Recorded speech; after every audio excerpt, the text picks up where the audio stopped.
Well, hello, and thank you for joining me today. If you're watching this on the replay and you're new to Kids OT Help, hi, my name's Nicole. I'm a pediatric occupational therapist. I'm a lactation consultant, and most importantly, I'm a mommy. And today we're going to be talking about rice and baby cereal. And again, why I think we should avoid it if possible. And specifically, we're going to be talking about some of the questions that you guys asked from last week, because last week I jumped on live and I gave 3 good reasons why I think you should skip the baby cereal. So we're going to dive into that. But before we get going, I want to let you know that in the description box, there is a link to my mealtime success tips. And I think this is great for mommies who haven't started solids yet, or maybe you just began solids, because there are a lot of moving parts to having a successful mealtime at home. A lot of times we don't think about the environment or the position that our kiddo's in. And so oftentimes when parents run into difficulty, one of the components is missing that is talked about in this mealtime success tip. So if that's something that interests you, the link to the mealtime success tips is in the description box. And if you have not seen the live stream from last week, the link to that video is also in the description box. So I love the questions that you guys asked me. I tried to get to most of them. There were a lot, so I might still be missing some, and I will make another round in there. But before we get going on this particular video, I also want to let you guys know that unfortunately, I come on live and there was an incident with people putting like inappropriate comments having to do with children, not on my channel, but just widespread. So YouTube changed the rules and I have to manually go in and approve each of your comments. So live isn't quite live. I have to interact with you guys after the fact, but I will definitely go back in and look at your comments. Okay, so some of the questions that came up, you guys asked great questions, like I said, but one that came up a few times, and I think it's so important to address, is the notion of, is it okay to put baby cereal in a bottle to help your baby sleep longer at night? And I am not a sleep expert, but I've done some research on this because I was really curious. I had known from some of my feeding courses that this was not a good idea, but I wanted to give you more reasons as to why. And so one thing I found in looking into this is that studies have shown that there's actually rice cereal does not help, or any baby cereal does not help your infant sleep longer at night. They've done studies with babies side by side. So one group got the baby cereal and the other group did not get the baby cereal. And there was no significant difference in terms of the amount of sleep that the babies had. So one group didn't perform better than the other. But what happens is parents tend to believe this myth because around the time that they are offering baby cereal, so say 3, 4, 5 months, babies are naturally falling into a longer sleep cycle. So a lot of times parents just think, oh, well, it's because I gave them the baby cereal that they're sleeping longer. This is great. I'm just going to keep this up. When actually it's pretty natural for children to develop the ability to sleep for longer stretches of night. And the research is also showing that babies will then again go back to waking for a feed around 6 to 8 months. So you might notice that if your child is around that age and you have been doing cereal in a bottle, that it might have been working for a while, and then maybe now your child's waking up to feed again, or just waking up in the middle of the night. So that's a myth, and we'll touch on again some other reasons why we should avoid baby cereal in the bottle. The next reason why you should avoid baby cereal in the bottle is because you're actually increasing the risk of your child aspirating or choking on baby cereal. This happens because a lot of times parents will cut the nipple of the bottle so that way the baby cereal doesn't get stuck and it can flow out of the bottle. But what happens when you're cutting the nipple to the bottle wider is that you're increasing the flow of the milk and the baby cereal. So it's coming out a lot faster than it otherwise would. And your child is not used to that rate of flow, especially in the beginning. So there's an increased risk that they may choke or aspirate on the baby cereal because we're cutting holes in the nipple to make sure that the baby cereal doesn't get stuck in the nipple. And that can cause all sorts of health problems. Having food pieces literally sitting in the lungs can cause all sorts of infections. You have pneumonia, excuse me, risk for pneumonia and such. So not the best idea. Another reason to avoid this is because it becomes a habit. And this habit is going to be painfully hard to break for a lot of parents, because what we are teaching our baby by giving them a bottle to sleep at night is that they need a bottle to sleep at night, and also that their stomach has to be really full to go to sleep.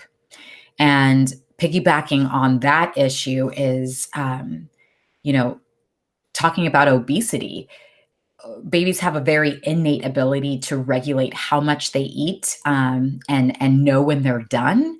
And when we're adding empty calories from baby cereal in formula and or breast milk, we are kind of messing with that natural ability to determine when enough is enough. And so again, we're developing or teaching a habit of, we're going to consume this entire bottle until our bellies are super full, and that's the only way I can go to sleep. And there's a host of problems that come with that too. So if we're giving our babies really full bellies before they go to sleep, it's much harder for our bodies to digest a full stomach when we're resting like this, especially a baby's belly that is immature. So if you're giving baby cereal before 6 months, the baby's gut is still very, very immature, and it's going to have a difficult time digesting these complex grains. So you're going to see those stool changes. So maybe you'll see constipation or a lot of gassiness or fussiness. And that's because your baby's lying down with all of this undigested food, and the gut's working overtime to try and manage that. And it can be very difficult for your baby. And then finally, I don't know how many of you guys know about this, but if you're putting baby cereal in your child's bottle before bed, you run the risk of giving your child what's called baby caries. And it's essentially just tooth decay, because when you have food, or it's basically the sugars from the milk and from the baby cereal that is sitting on the teeth while they're sleeping. So it's a prolonged period of time where it's basically just like soaking the teeth in the sugars and whatnot. The teeth actually start to decay and rot. We always want to put our babies to sleep with a clean mouth. So that's another huge reason to avoid the bottle at nighttime. Save your little one's dentition.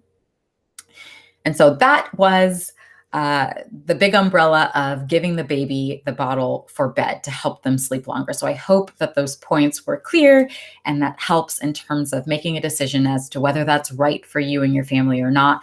And I'm all about, look, I love you guys. There is no judgment from me.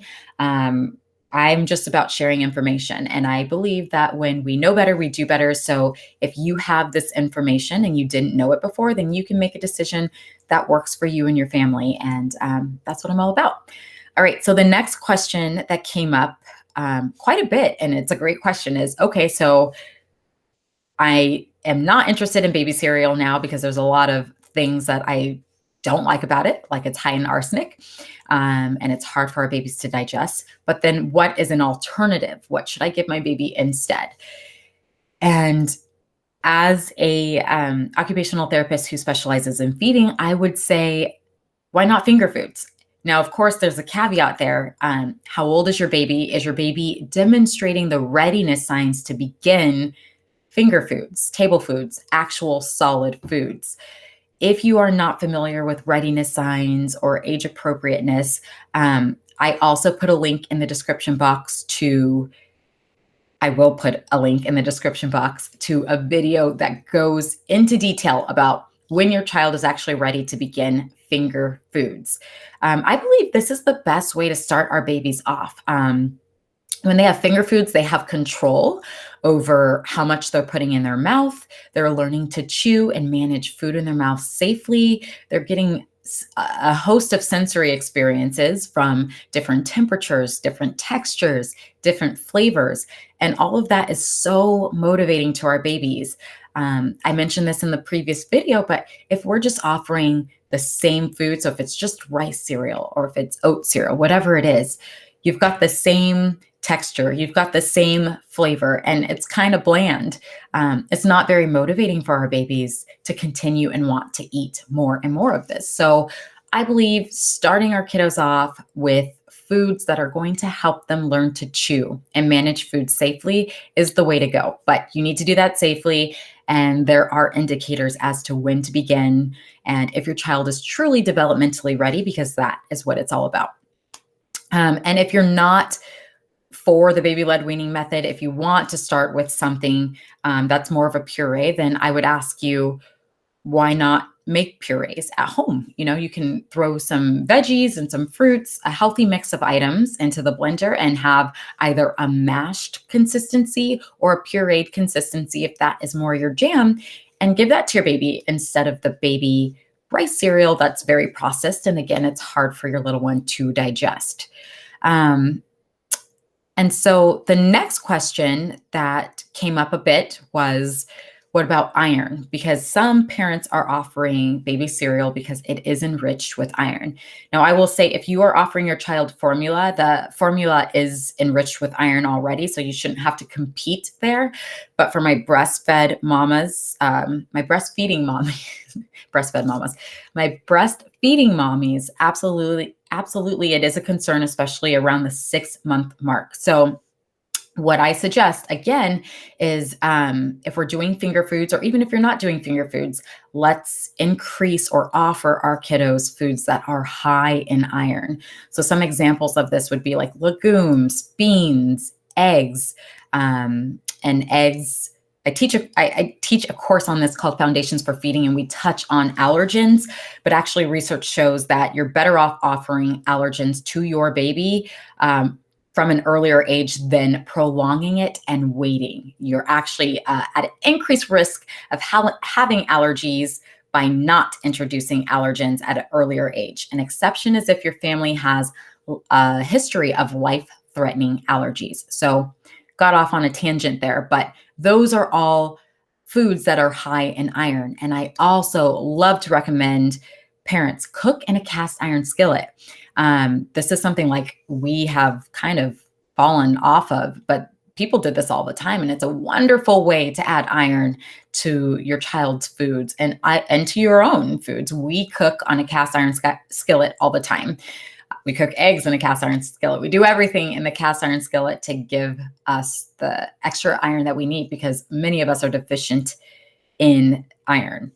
So yeah, those were the 3 really big categories that came up that I wanted to touch on with you guys.